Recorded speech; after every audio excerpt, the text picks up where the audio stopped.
আসসালামু আলাইকুম, কেমন আছেন বন্ধুরা? দেখেন আমাদের সেই ভুট্টা এখন পেকে গিয়েছে। পেকে দেখেন এরকম হয়েছে। কেমন লাগছে সবাই কমেন্টে জানাবেন, এবং কার কার এলাকাতে ভুট্টা চাষ হয়। আমাদের এলাকাতে কখনো দেখি নাই, এই প্রথম আমার আব্বু ভুট্টা চাষ করলো, এবং আমার এক কাকারা চাষ করছে। সব থেকে শুনছি নাকি আমার আব্বুর ক্ষেতের ভুট্টাটাই অনেক সুন্দর হয়েছে। এখন দেখেন এগুলা রাখছি কয় পিস, 1 2 3 4 5 6 7 8 9 10, এগুলো 12 13 14 15 16 পিস রাখছি।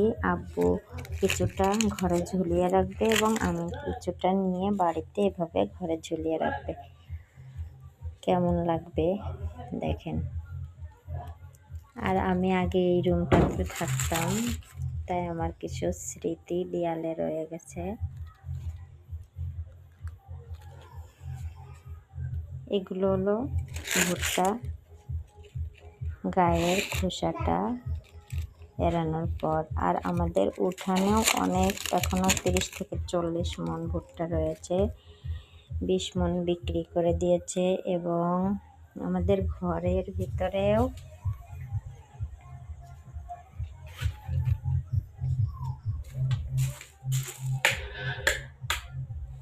এই যে ভুট্টা, আমাদের ঘরের ভিতরেও এখনো 20 থেকে 30 মণ ভুট্টা রয়েছে। আর আজকে নিয়ে গেছে কিছু।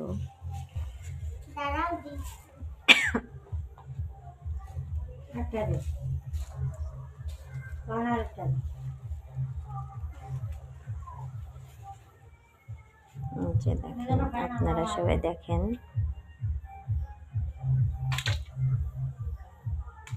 উঠানে তো অন্ধকার, উঠানে তো এখন যেতে পারবো না।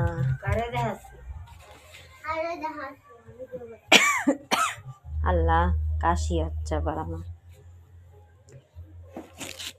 যে কার কার এলাকাতে আছে ভুট্টা কমেন্টে জানাবেন। আমি বাড়িতে নিয়ে ভুট্টার এগুলোকে অনেক সুন্দর করে কাটবো, ফুল সিস্টেমে কেটে এভাবে দিয়ে তারপরে ঝুলিয়ে রাখবো। কেমন লাগবে কমেন্টে জানাবেন। আর সবার সাথে শেয়ার করব, সুন্দর করে ফুল যখন কাটবো কেটে শেয়ার করবো। আমার আব্বু তাড়াহুড়োর কারণে এভাবে কেটে